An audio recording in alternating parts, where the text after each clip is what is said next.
اللہ کی نشانیوں میں جو غور کرتے ہیں، اللہ کی نشانی میں ایک لمحے کے لیے غور کرنا 70 سال کے ذکر سے زیادہ ثواب کا باعث ہوتا ہے۔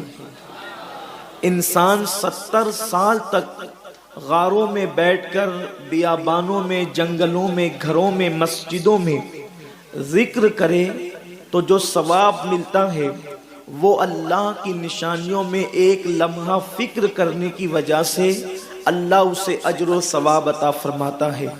اب آپ مجھے بتائیں کہ جب اللہ کی نشانیوں میں ایک لمحہ غور کرنے سے اللہ اتنا اجر و ثواب عطا فرماتا ہے، تو جو اللہ کی نشانیوں کی تعظیم کرتے ہیں، جو اللہ کی نشانیوں کا احترام کرتے ہیں، اللہ ان کو کتنے درجے عطا کرتا ہوگا، اللہ ان کو کتنے مقام اور مرتبے عطا کرتا ہوگا۔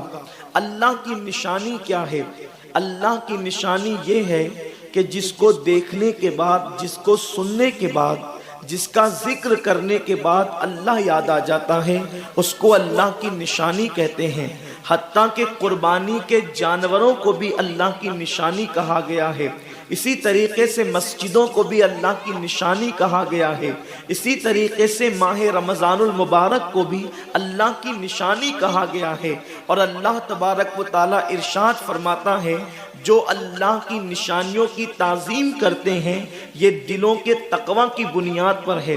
جن کے دل تقوی کے لیے چن لیے گئے ہیں، جن کے دل تقوی کے لیے منتخب کر لیے گئے ہیں، انہی دلوں کے اندر اللہ کی نشانیوں کا احترام ہوتا ہے، اللہ کی نشانیوں کی تعظیم ہوتی ہے۔ میرے پیارے آقا صلی اللہ تعالیٰ علیہ وسلم کے پیارے دیوانوں، ہر نشانی کا احترام الگ الگ انداز سے کیا جاتا ہے۔ مثال کے طور پر قربانی کے جانوروں کا احترام، چونکہ وہ اللہ کی نشانی ہے تو اس کا احترام یہ ہے کہ اس پر سواری نہ کی جائے۔ اگر آپ نے قربانی کے جانور کو قربانی کی نیت سے خرید لیا ہے، اب آپ اس سے ہل نہیں چلا سکتے، آپ اس پر سواری نہیں کر سکتے۔ اور اگر آپ غنی اور مالدار ہیں تو آپ اگر اس کا دودھ دھو لیں، اس کا دودھ نکال لیں تو آپ اس کو خود استعمال نہیں کر سکتے، بلکہ اس کا احترام یہ ہے کہ آپ کسی مسکین کو، کسی فقیر کو وہ دودھ صدقہ کر دیں۔